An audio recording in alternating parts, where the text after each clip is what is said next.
नमस्कार, स्वागत है आपका सिटी पोस्ट लाइव में। मैं हूं ऋषि। बिहार की सियासत में निषाद आरक्षण और समाज की एकता को लेकर एक बार फिर आवाज बुलंद हुई है।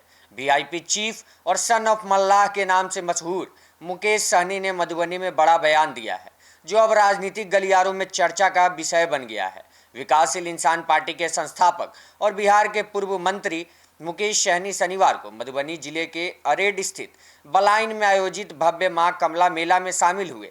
इस दौरान उन्होंने विधि विधान से पूजा अर्चना की और देशवासियों के सुख समृद्धि की कामना की। मेला के मौके पर आयोजित जनसभा को संबोधित करते हुए मुकेश सहनी ने समाज की एकता और निषाद समुदाय के अधिकारों को लेकर जोरदार बातें रखी।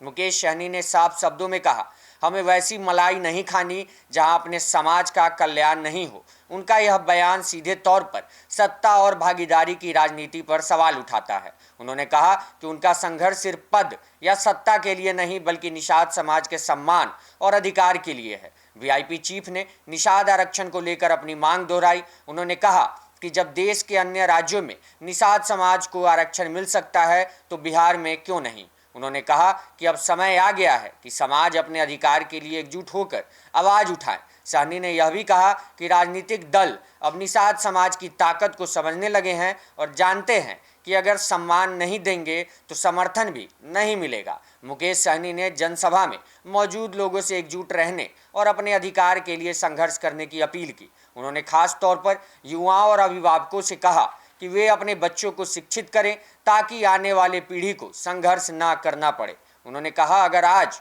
हम मेहनत करेंगे तो आने वाली पीढ़ी को संघर्ष नहीं करना पड़ेगा। अपने भाषण में सहनी ने सामाजिक और राजनीतिक दोनों तरफ के संकेत दिए। उन्होंने कहा कि समाज के साथ खड़े रहने से ही असली ताकत मिलती है। उनका यह बयान आगामी चुनावी समीकरणों के लिहाज से भी महत्वपूर्ण माना जा रहा है। कार्यक्रम के अंत में मुकेश सहनी ने मां कमला मेला के आयोजन के लिए समिति और स्थानीय लोगों की सराहना की। उन्होंने कहा कि ऐसे आयोजन सामाजिक एकता और सांस्कृतिक पहचान को मजबूत करते हैं। तो कुल मिलाकर मधुबनी से दिया गया मुकेश सहनी का यह बयान सिर्फ एक भाषण नहीं, बल्कि निषाद समाज के अधिकारों और राजनीतिक भागीदारी की एक बड़ी मांग के रूप में देखा जा रहा है। अब देखना होगा कि उनकी यह आवाज़ सियासत में कितना असर डालती है। आप क्या सोचते हैं इस खबर पे? अपनी राय हमें कमेंट बॉक्स में जरूर दें और देखते रहें सिटी पोस्ट लाइव। धन्यवाद।